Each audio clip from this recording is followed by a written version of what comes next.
Bom, e os desafios pós-pandemia estão instaurados, não dá para negar, não é mesmo? Mas será que as empresas precisam amargar expressivos prejuízos de crise de liquidez, como que vem ocorrendo ao longo desse período de pandemia? Quem fala conosco sobre esse assunto é o especialista em reestruturação de empresas, Luiz Vasco, que já está posicionado aqui com a gente. Seja bem-vindo, Luiz. Boa tarde. Oi. Boa tarde, Débora. Prazer estar com você, com seus clientes. Muito bom estar aqui. Obrigada, Luiz. Luiz, explica pra gente como é que você enxerga o atual ambiente econômico hoje no Brasil? Bem, Débora, a gente está passando por um momento pré-eleitoral, né? Embora seja daqui a um ano praticamente as eleições, mas a gente tem um fator político que é importante, né? A gente tem agora as definições de candidatos, isso vai afetar diretamente o ambiente econômico com questão de perspectivas. A gente saiu de uma pandemia muito severa, né, que mudou a nossa vida de um dia para o outro, né? Em uma semana todo mundo teve que mudar sua rotina e tal. Então, empresas tiveram que se movimentar, né, entender o que poderia acontecer nesse momento que a gente passou, e aliás o Brasil, eu acredito, tenha passado bastante bem, né? Obviamente muito longe do que a gente gostaria, mas a gente está num caminho de recuperação, a gente sofreu menos que outros países. E as empresas tiveram que se adaptar. Foi um processo doloroso, mas um processo necessário. E assim como nós, pessoas físicas, né, em casa, nossas casas, todo mundo teve que voltar para suas casas, cuidar das coisas junto com a família. Então, foi um aprendizado bastante positivo e eu acredito firmemente que a gente vai sair bem no período de um ano, um pouquinho para frente. Isso já vai ser tudo uma parte de um passado nosso. Já estamos saindo, né, Luiz? Você citou aí sobre as tantas mudanças aí. O que as empresas devem realmente fazer para se adaptarem melhor? Olha, Débora, assim, o que nós vimos, muitas empresas assim procuraram reduzir seus custos, né? Então, melhorar processos. Então, por exemplo, algo que tinha que fazer, passar de um para outro e outro departamento, eles tentaram simplificar isso, ficaram muito mais próximos dos seus clientes e dos seus fornecedores. Vocês têm percebido aqui, por exemplo, agora que afeta todo mundo o mercado automobilístico. Então, tem um problema muito grande na oferta de carros, porque empresas de microchips no mundo inteiro estão sobrecarregadas, que parece que de repente a demanda cresceu, né? Então, você vê também mesmo a questão de logística, né? No mundo inteiro, você vê não há containers suficientes, um congestionamento, né? Nos mares, aí, com os cargueiros, nos portos. Então, assim, as empresas se preocuparam muito em estar junto com seus clientes, muito olhando os seus fornecedores, né? Nós participamos de várias questões de empresas que falaram, olha, como é que está o meu fornecedor? Ele vai conseguir me entregar? Sim. Ele precisa de uma ajuda? Então, um amadurecimento e um sentido mais de cadeia, né? Que uma empresa depende da outra, né? Não aquela história de... Isso foi muito positivo, Débora. Foi muito parceria sempre, né? Tanto com o fornecedor quanto com o cliente. Perfeito, isso aí. E Luiz, por exemplo, o que a empresa ela deve fazer caso perceba aí uma queda nos negócios? Olha, Débora, assim, o que acontece? Normalmente, empresas, e principalmente empresas que são administradas pelos seus sócios, tendem a não enxergar, vai passar, o mês que vem a coisa melhora, vou vender mais, vou lançar o produto. Então, o que nós recomendamos sempre é que quando você perceber que tem algum sinal que não é tão bom, que você haja imediatamente. Se você precisar, chama o seu cliente, se precisar, vai conversar com o teu fornecedor, com o teu financiador, porque às vezes, se você não toma medidas que por vezes são bem simples no começo, lá na frente chega um momento que você tem que tomar medidas bastante drásticas. E isso, viu, Débora, é importante o nosso ouvinte entender que faz parte do dia a dia. Sim. Tá? A gente tem que pode fazer acontecer isso na com nossa eles vida. também, né, Luiz?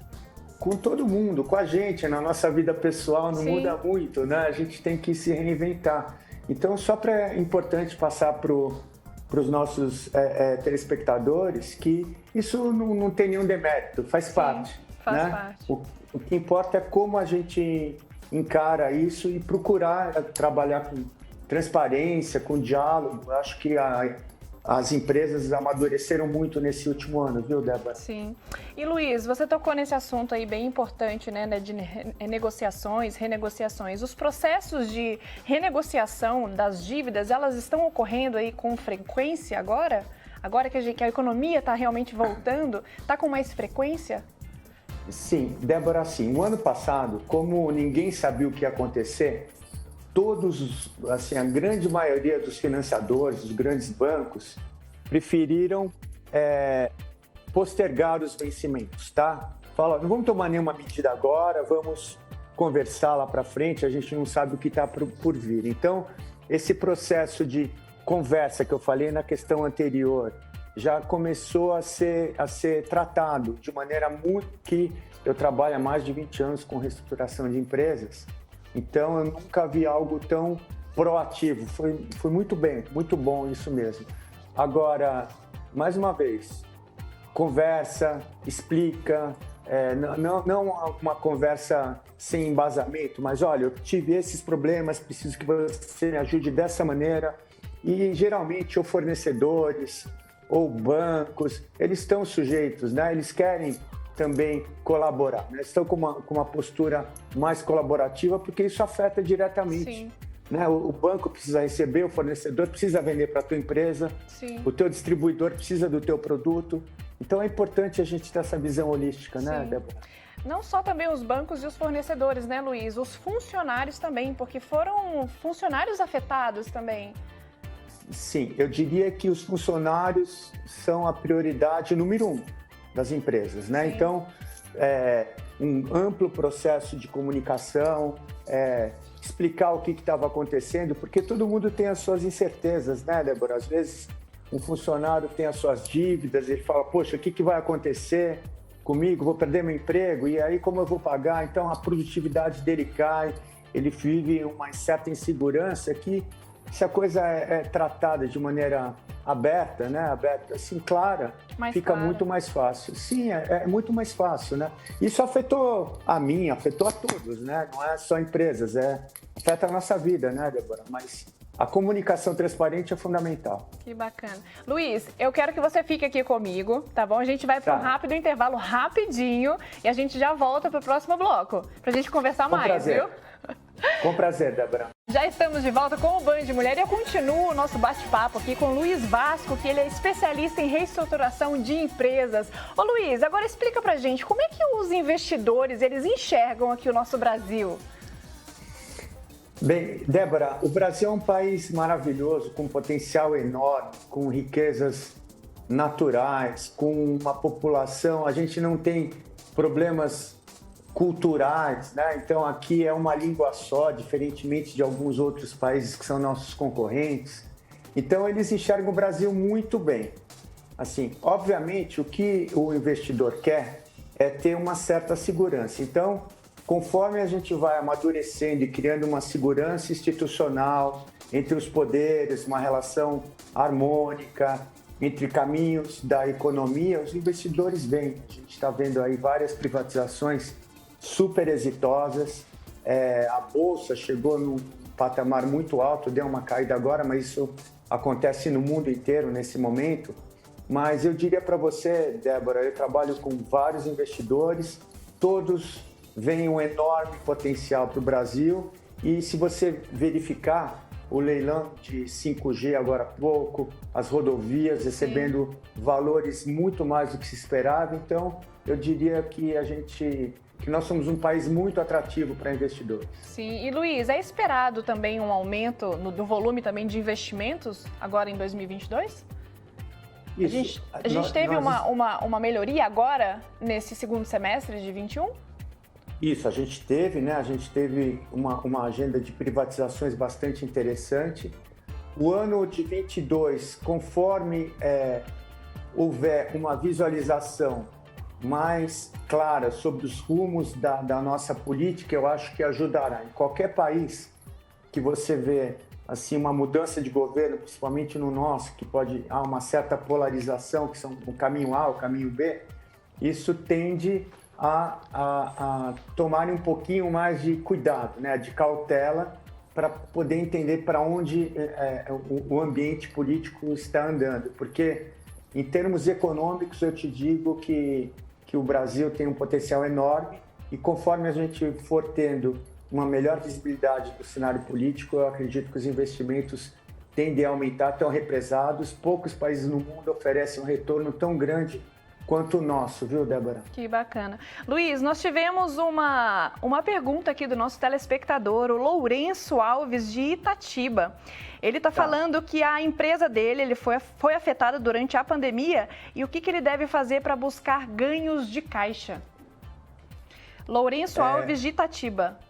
Tá bom. Oi, Lourenço, tudo bem? Assim, o que você tem que ver para ter ganhos de caixa? Obviamente, você tem que ver seus prazos de pagamento, né? Você tem que tentar estender o máximo possível, obviamente, isso tem que ver caso a caso, e também ver os prazos que você dá para os seus clientes, né? Então, aí já é um descasamento. Às vezes você tem você dá prazo de 180 dias, mas você tem que pagar em 30 dias, então você tem que ter um capital de giro muito grande. Então, você tem que tentar diminuir o teu capital de giro, ver qual que é o volume de estoque importante para você. Será que você precisa de um estoque tão grande?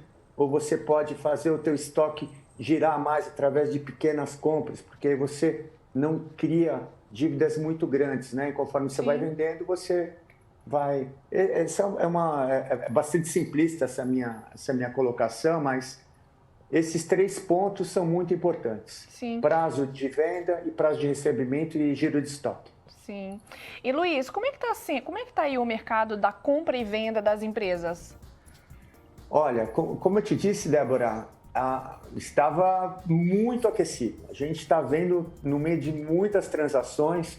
O que é isso? Vem um investidor estrangeiro, pode ser uma empresa estrangeira que quer entrar no Brasil, ou fundos de private equity, que são fundos que querem comprar empresas, comprando empresas. Então, assim, a gente vê um apetite muito grande, dado ao que eu mencionei anteriormente, o potencial. Então, a gente viu muito aquecido esse ano o mercado de fusões e aquisições, Débora. E Luiz, você falou aí de equity. Equity seria, então, o valor de uma empresa, é isso? Assim, o fundo de private equity é aquele fundo que vai comprar partes societárias. O equity seria ações, o que vai comprar ações da empresa. A questão de valor da empresa, Débora, assim, ele é calculado quando você vai olhar uma empresa, você faz projeções de quanto dinheiro ela vai girar, de maneira bem simples. Do faturamento, você diz, né?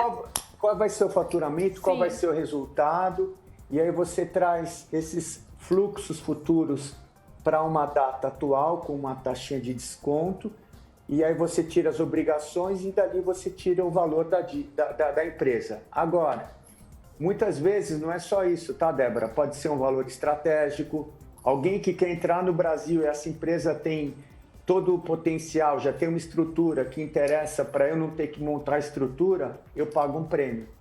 Então, de certa forma,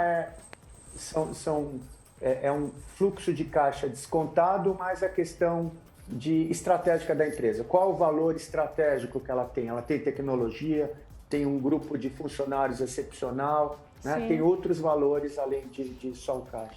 E Luiz, isso também é mensurado pelo faturamento dos anos anteriores, correto? Isso. Pelo número de funcionários, se for franquia, se for franqueado, segue no mesmo exemplo? Sim, assim, vamos lá. É importante você, quando algum investidor quer olhar uma empresa qualquer, ele faz um processo chamado de due diligence, né? Então ele vai olhar questões fiscais, tributárias, vai olhar questões financeiras e ele olha como que a empresa se portou nos anos anteriores, qual é o plano de negócio para frente para ver se tem um certo sentido, né? Não adianta você falar, faturei 10 milhões nos 3 últimos anos e agora eu vou faturar 50 milhões. Opa, peraí, deixa eu entender, entendeu? Mas olha, respondendo objetivamente, olha o faturamento anterior sim, Débora. Sim, essas seriam as etapas então, né, Luiz? Então, a etapa é assim, primeiro, vamos dizer, para quem quer comprar, tá? Eu escolhi a empresa, eu olho um rol muito grande de empresas, aí eu escolhi aquela empresa. Sim. Então, o que eu faço? Eu assino uma carta de confidencialidade com a empresa, dizendo que eu quero examiná-la, o vendedor fala ok, ele me dá um acesso às informações. Então, essa é a primeira fase. A segunda é o NDA, é o due diligence que eu te falei, que é eu contrato uma empresa para examinar seu balanço, suas questões tributárias, de pessoal e tal. Depois eu faço um valuation, eu faço qual que é o valor da tua empresa. Aí eu negocio com você o valor, aí é um processo de negociação. Depois um contrato de compra e venda e depois a celebração. Sim. Que bacana. Luiz, é uma aula, né? Muito obrigada. Muito obrigada pela sua participação aqui no nosso programa. Volte sempre, viu? Muito obrigado, Débora. Espero ter podido ajudar um pouquinho você e os seus telespectadores. Um prazer estar aqui. Foi uma aula mesmo. Muito obrigada, viu? Boa semana para você. Débora. Até. Igualmente.